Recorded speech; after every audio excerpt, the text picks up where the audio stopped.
galerinha, bom dia, tudo bem com vocês? Então, deixando claro, né, que a gente vive esse momento atípico, uma estrutura complicada, né, onde ninguém estava esperando, mas, né, o show não pode parar, o show tem que continuar, né, como diria fundo de quintal, o show tem que continuar e da melhor maneira possível a gente tenta fazer o nosso trabalho e passar para vocês as informações, os conteúdos, para quando tudo se normalizar a gente voltar rasgando, a gente voltar com o pé na porta e continuar essa preparação para vocês do vestibular e num curso que vocês desejam de tanta concorrência igual de medicina, né? Então a gente está aqui disponibilizando, tentando fazer o melhor possível para vocês, de acordo com as nossas condições, né? Não temos quadro, não temos nada, mas vamos falar. E aí de vídeo tem uma vantagem, você pode pausar, você pode voltar, você pode fazer um monte de coisa que o ao vivo também não teria, mas em compensação você não pode tirar tantas dúvidas, mas aí a gente vai ter nossas lives, essas coisas todas. E no final, né, tudo vai dar certo. Pode ter certeza que tudo vai dar certo. E hoje a gente vai falar sobre a proclamação e consolidação da República, porque a gente parou na aula com o fim da Primeira Guerra Mundial e a gente vai falar de o início da República e depois que falar do início da República a gente volta para a Europa, fala de ascensão do nazifascismo, Revolução Russa, né? E vai dando prosseguimento. E vamos trabalhando assim da melhor maneira possível e do modo que a gente tem. Bom, galera, olha só, é um tema que cai muito na UERJ, o Enem costuma cobrar volta e meia também, e é um tema que a gente tem que dar um detalhamento maior, tá bom? Então, o que acontece, né? A proclamação da República. A República, ela, quando ela inicia, quando ela se consolida, quando ela se forma como partido, a gente está falando do PRP, Partido Republicano Paulista. Quando ela se forma como partido, ela vem numa possibilidade de um novo sistema para se opor ao sistema monárquico do Pedro II. E quando a República, então, ela vai ganhando corpo, principalmente a gente está falando dos cafeicultores paulistas, ela vai ganhando corpo, ela vai aumentando a crítica dela ao governo monárquico de Pedro II. E aí, então, o Partido Republicano Paulista, que era onde a galera com mais dinheiro estava, em São Paulo, os cafeicultores de São Paulo, eles vão querendo participar mais da política, vão querendo mais participar desse ato político. E as bases da crítica dos republicanos paulistas vai ser muito que o governo de Pedro II é um governo velho, arcaico e ultrapassado. E a República, ela iria vir para gerar o advento da modernidade, iria gerar a modernidade que o Império não estava tendo. Como era o Império? O Império Brasil era um país agroexportador, o Brasil era um país rural, né? Agroexportador rural, dependente de um só produto, quase uma monocultura, e aí você está falando, né, de a gente já ser dependente da cana, aí depois vem mineração, e aí agora você tem o café, né? E aí você tem um Brasil continuando sendo um país agroexportador.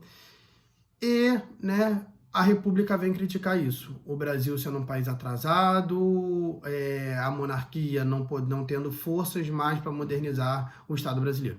Até, né, uma das bases da crítica, uma das críticas da República era a carruagem de Pedro II. Olha, como o Brasil vai se desenvolver se nem a carruagem que leva o imperador Dom Pedro II é uma carruagem nova, né? E aí você está vendo, ele é tão velho que nem uma carruagem ele consegue modernizar. Bom, e aí então você vai ter essa crítica enraizada do movimento republicano, criticando o Pedro II, criticando, né, o sistema de governo dele, um governo quase que absolutista, com poder moderador, né? Tem que lembrar do poder moderador, onde foi feita na primeira Constituição do Brasil, né? Pelo seu pai, o Pedro I. E aí você vai ter um governo com poder moderador, você vai ter um governo com o Brasil sendo agrário, sendo dependente do café e tudo isso, e aí o café tendo em São Paulo, e eles vão falar agora que não, precisamos de um novo sistema que vai modernizar o Estado brasileiro, que vai modernizar a sociedade, vai gerar o advento da modernidade para um novo Brasil que vai surgir nas mãos dos republicanos. E aí, então, a República vem criticando isso. A República critica, então, o Pedro II, falando que o Pedro II é velho, é arcaico e ultrapassado. E que a República vai gerar um advento da modernidade, uma estrutura nova de governo, de política, de estrutura. Bom, primeira coisa que eu queria passar para vocês é o seguinte, né? A República, a monarquia vai cair, a República vai ser implementada dia 15 de novembro de 1889, né? A República vai ser implementada e aí a República vai vir gerar o advento da modernidade. Pedro II, né? Com vários problemas de saúde no finalzinho, né, do segundo reinado, com vários problemas de saúde, não tinha tanta força para organizar o Brasil. E aí você vai ter uma junção, né, que vai ser os cafeicultores de São Paulo mais os militares para gerar o quê? Esse novo sistema, esse novo governo. E inicialmente você vai ter uma concordância de ambos darem o poder para os militares, né? Porque os militares teriam as forças das armas para reprimir qualquer tipo de movimento que ocorresse pró-monarquia ou contra um novo sistema de governo. E quem vai ser o responsável, né, por ser o símbolo dessa nova república, desse novo governo, desse novo sistema? É um cara chamado Deodoro da Fonseca. E aí, então, o Pedro II era criticado por ser velho, arcaico e ultrapassado e não ter forças mais físicas para governar o Brasil. E Pedro II, ele sai do Brasil com 63 anos. Ele é tirado, né? Ele é retirado do poder com 63 anos. Aí você fala assim, pô, mas beleza, então vai chegar um cara novão, né? Botando o pé na porta, vai falar assim, agora quem manda nessa bagaça sou eu. E sim, coloca o Deodoro da Fonseca.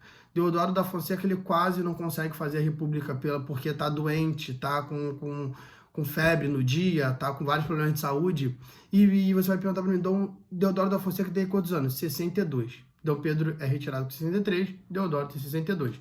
Vários problemas de saúde, várias situações e também com uma cabeça, né, muito parecida à ideia de autoritarismo, dos militares, essas coisas todas que tinha o governo de Pedro II. Então, você proclama a república, e aí o que é interessante, muita gente que vivia no Brasil nem tem ideia que saiu de um governo monárquico para um governo republicano, né? O Brasil, então, tem essa especificidade, você não tem o povo participando. Res pública, o governo do povo, você não tem o povo participando. Quem vai fazer vai ser a elite junto com os militares que vão fazer esse movimento republicano contra um governo que era velho, arcaico e ultrapassado, e vão colocar uma pessoa que tem tantos problemas de saúde quanto Pedro II, que também não tem essa força toda, né, física e esse vigor todo para tomar novas medidas. Bom, Deodoro da Fonseca, ele assume. E qual é o primeiro, em 1889, qual é o primeiro objetivo de Deodoro da Fonseca? O primeiro objetivo de Deodoro da Fonseca foi porque os militares foram colocados no poder. É afastar o ideal monárquico. É você afastar as possibilidades de monarquia, os resquícios de monarquia e pró-monarquia que existiam no Brasil. Então, Deodoro da Fonseca, ele vai ser colocado ali para isso, né? Afastar o ideal monárquico e exaltar o Brasil republicano, o novo Brasil do advento da modernidade. Para isso, várias coisas serão mudadas dentro da estrutura social do Brasil. Por exemplo, a bandeira. A bandeira do Brasil era a estrutura que é hoje, né? Verde ao fundo, com losango e uma almofada com uma coroa em cima, representando a monarquia, representando o Império Brasileiro. Essa ideia ela vai ser afastada. Um ideal filosófico que vai ser adotado pelo republicanismo é o positivismo. E eles vão tirar uma das bases do positivismo e vão até colocar na bandeira. Ordem e progresso vai ser colocado na nova bandeira do Brasil, afastando a ideia da coroa, afastando a ideia da estruturação do Brasil imperial. E vão se mudar também hinos e estruturas de Estado brasileiro. Agora vão ser colocados uma nova estrutura para o Brasil. Não é à toa que, se você for olhar, vão se montar uma estrutura de Estado brasileiro pró-república para exaltar aquele momento que está acontecendo. E Deodoro da Fonseca, então, ele vai ser responsável por dar esse início do governo republicano, e vão ter 2 governos republicanos inicialmente de generais, que vai ser de Deodoro da Fonseca, e depois vocês vão ver comigo ainda nesse vídeo o do Floriano Peixoto. E aí o que vai acontecer? A primeira coisa que você tem que fazer no Brasil, então, você instalou a República, legal, República, Res Pública, vai trazer o advento da modernidade, Deodoro da Fonseca, vai lá programar, ok, beleza. E aí, então, você vai ter a ideia de afastamento monárquico, você vai ter, né, como eu te falei, uma nova bandeira, você vai ter uma nova estrutura de Estado para exaltar a República, afastar a monarquia, e agora você vai ter que fazer o quê? Uma nova Constituição. Você não pode deixar a Constituição de 1824 feita por Pedro I. Você vai ter que fazer uma nova Constituição. E aí, então, em 1891, o Brasil vai tirar uma nova Constituição baseada no modelo norte-americano, baseada no modelo estadunidense, né, que é o federalismo presidencialista. E aí, então, você vai ter esse novo modelo, uma nova Constituição baseada no modelo norte-americano federalista presidencialista. Bom, se você quer afastar o ideal monárquico, você vai ter que dividir agora o Estado em não mais 4 poderes: executivo, legislativo, judiciário e moderador. Você vai ter que agora afastar qualquer possibilidade monárquica, até porque Pedro II não está nem mais aqui. Você vai, então, extinguir o poder moderador e vai dividir o Estado em 3 poderes: executivo, legislativo e judiciário. Então, 2 pontos já importantes da nova Constituição. Primeiro ponto, né, adotar o modelo federalista presidencialista. Segundo ponto, né, dividir o Estado em 3 poderes. Terceiro ponto, adotar um Estado laico. Durante a primeira Constituição, o Estado ele foi atrelado à Igreja Católica, o padroado. Agora a República adota um Estado laico, que seria uma ideia de um Estado sem religião, que a gente sabe que de fato não existe, né? Eu falo sempre, o Brasil é um Estado laico cristão, né? É só você olhar na sua nota ali, que tem, né, a exaltação à ideia do cristianismo, né? A nota, o dinheiro que circula no país tem essa ideia. Então o Brasil não é um Estado laico, é um Estado laico cristão, né? Você aceita todas as religiões que não sejam cristãs. É mais ou menos assim, né? A gente sabe que funciona assim. Então você tem aí, ó, presidencialismo federalista, você tem a divisão do Estado em 3 poderes, você tem a adoção de um Estado laico, tecnicamente vai ser isso que vai ser colocado ali, um Estado laico, e você também tem a instituição do voto. Porque na República, na monarquia, o voto era censitário, por renda. Agora, na República, o voto ele é para todos. Todos, lógico, todos. Homens maiores de 21 anos e alfabetizados. Então, agora o voto é para todos. Todos homens maiores de 21 anos, alfabetizados. Mulher só vai votar lá com barbas, tá? E, além disso tudo, estabelece que o voto seria o voto aberto. A pessoa poderia saber em quem você estava votando. Então, você tem uma nova Constituição estabelecendo federalismo e presidencialismo, divisão do Estado em 3 poderes, o Estado laico e o voto agora para todos que sejam homens maiores de 21 anos, alfabetizados, e o voto sendo aberto. Bom, galerinha, esse período, né, de Floriano e Deodoro, que vai ser chamado de República da Espada, porque os generais vão estar ali comandando o Estado brasileiro, você vai ter o Deodoro da Fonseca fazendo uma política econômica um tanto quanto desastrada, que é chamado de política do exiliamento. E o que foi essa política do exiliamento? Isso é importante, galera. A política do exiliamento foi uma política de emissão monetária. O Brasil vai facilitar a emissão monetária, os empréstimos para os brasileiros, com a ideia dos brasileiros pegarem esses empréstimos e utilizar dentro do mercado interno, desenvolvendo a indústria ou desenvolvendo o Estado brasileiro. Só que o que vai acontecer? Quem vai promover essa... vai ser durante o governo do Deodoro da Fonseca, mas quem vai produzir isso vai ser o Rui Barbosa. E as pessoas no Brasil vão pegar esse dinheiro e não vão usar de fato, para o que o Estado pensou, para desenvolver o mercado interno. Esse dinheiro vai ser usado, né, de maneira N fatoriais motivos, mas não vai levar ao Rui Barbosa e ao Deodoro da Fonseca os objetivos que eles queriam. Só que muita produção de papel moeda, uma política de emissão monetária muito alta, o que vai acontecer com o dinheiro? Ele vai se desvalorizar, porque você vai estar produzindo muito papel moeda, e o que vai acontecer com a economia? A inflação vai disparar. Essa inflação disparar vai levar a uma crise econômica. Então, a república que veio para modernizar o Brasil vai passar a conviver com uma crise econômica que nem nos tempos do Império você tinha, né, enfrentado, que é uma crise aguda da inflação.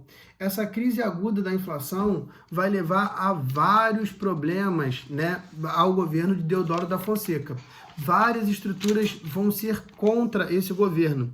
E a aproximação de uma possibilidade de Floriano Peixoto chegar ao poder vai levar a Deodoro da Fonseca a renunciar. Olha que coisa louca. A possibilidade do vice dele tirar ele do poder vai levar a Deodoro da Fonseca a renunciar. Por quê? Porque baseado no artigo 42, o que está estabelecido no artigo 42? Que caso o presidente não cumpra 50% do seu mandato, o vice teria que convocar imediatamente novas eleições. E aí, então, o Deodoro da Fonseca, ele vai renunciar, porque, segundo a Constituição, o Floriano Peixoto teria que assumir e convocar novas eleições. E aí, então, pela Constituição, o Floriano Peixoto teria que assumir, né, aí, e convocar novas eleições. Mas quando o Floriano assume o poder do Estado brasileiro, a primeira coisa que o Floriano vai fazer é não convocar novas eleições. Ele vai, né, rasgar a nova Constituição que os próprios militares haviam ajudado a fazer, vai alegar que ela só teria validade a partir do momento que tivessem eleições diretas. Deodoro chegou no poder através de um golpe, no qual ele afasta o Pedro II, né, o movimento republicano. E aí o Floriano vai alegar que não vai convocar novas eleições. Por quê? Porque, né, não tinha eleição direta. Então, os próprios militares que ajudam a fazer a Constituição não vão respeitar a Constituição naquele momento. E o Floriano Peixoto vai continuar no governo brasileiro. E não é à toa que ele vai ser chamado de Marechal de Ferro. Por que ele vai ser chamado do Marechal de Ferro? Porque todos os movimentos que vão ser a favor de convocar novas eleições, ele vai reprimir de forma o quê? Exemplar, na ideia de uso da força. Ele vai ser muito contundente no que se diz respeito a sufocar movimentos que são contra o governo do Floriano Peixoto. E aí, num determinado momento, você vai ter o manifesto dos 13 generais. 13 generais vão falar assim: ô Floriano, você tem que convocar novas eleições. E aí o Floriano vai falar: quer saber? Caguei. O Floriano vai colocar os 13 generais para reserva, vai afastar eles do meio militar. Ele vai defender o controle da inflação, que o Deodoro lá fez cagada no exiliamento, ele vai defender o controle da inflação, ele vai promover a abertura do Congresso Nacional. Essas são as medidas que o Floriano Peixoto vai fazer. E aí, o que vai ficar marcado mesmo o governo dele? O governo do Floriano Peixoto vai ficar marcado, volto a dizer, como Marechal de Ferro devido a movimentos que ele vai sufocar. E dois movimentos vão ser de destaque no cenário nacional. Um vai ser no Rio Grande do Sul, que vai ser a Revolução Federalista, no qual você vai ter dois grupos, né, que vão ser os Maragatos e os Pica-Paus, que vão duelar, né, um ser contra e outro ser a favor. E você vai ter, então, a perseguição dos Maragatos, que vão ser os que são contra a Floriano, e os Pica-Paus, eles são a favor de Floriano. Então você vai ter o Floriano Peixoto perseguindo de forma enérgica o Gaspar Martins, o líder dos Maragatos, né, e todo o seu grupo ali. E aí, então, no Rio Grande do Sul vai ser uma batalha, né, vai ser uma estrutura de batalha campal ali, de lado os Maragatos, do outro lado os Pica-Paus, com apoio florianista liderado por Júlio de Castilho. Inclusive, Júlio de Castilho tem uma rua lá em Copacabana, né? No final da Avenida Atlântica tem uma rua em Copacabana chamada Júlio de Castilho, e é exatamente esse cara que foi líder dos pica-paus, né, no Rio Grande do Sul durante a Revolução Federalista. Ao mesmo tempo, no Rio de Janeiro vai estar acontecendo a Revolta da Armada, liderado por Custódio de Mello, que também defendia a convocação de novas eleições. Participação da Marinha, a Marinha vai se mobilizar, parte da Marinha vai se mobilizar querendo a convocação de novas eleições, e também será reprimido de forma violenta. E aí eu queria que vocês entendessem através do vídeo. No Sul vai estar acontecendo a Revolução Federalista, e os maragatos vão ser perseguidos. Quando eles forem perseguidos, eles vão migrar para o norte, beleza? No Rio de Janeiro vai estar acontecendo a Revolta da Armada, e eles também vão ser perseguidos. Quando eles forem perseguidos, eles vão migrar para o sul. O movimento está acontecendo ao mesmo tempo. E aí o movimento, os maragatos e a Revolta da Armada, eles vão se encontrar. Eles vão se encontrar em uma ilha. E essa junção deles vai fazer o movimento ganhar mais corpo, mais gente. Mas em compensação vai concentrar o movimento em um só local. Isso também vai facilitar. E aí o governo de Floriano Peixoto vai mandar suas tropas para essa ilha e vai acontecer um verdadeiro massacre ali nessa ilha.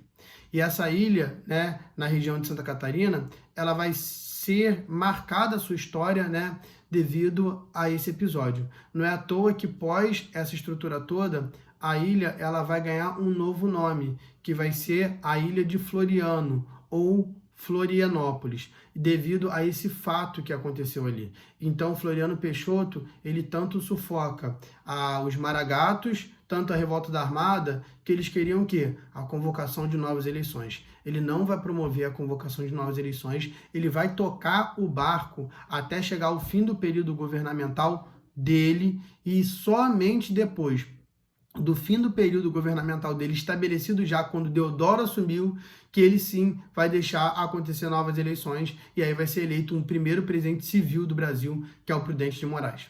E aí sim, o Prudente de Moraes vai iniciar um novo projeto, que agora você vai ter um paulista, você vai ter um cafeicultor, você vai ter um civil governando o Brasil. Mas esses primeiros anos da República foram marcados por uma crise financeira de emissão monetária, do exiliamento, e também foi marcado, né, no lado do Floriano, quando ele assume, por uma forte repressão a movimentos que queriam a convocação de novas eleições. Beleza, galera? Então é isso, o primeiro vídeo a gente falando sobre o início da República, o início do movimento republicano. Espero que vocês tenham entendido. Beijo!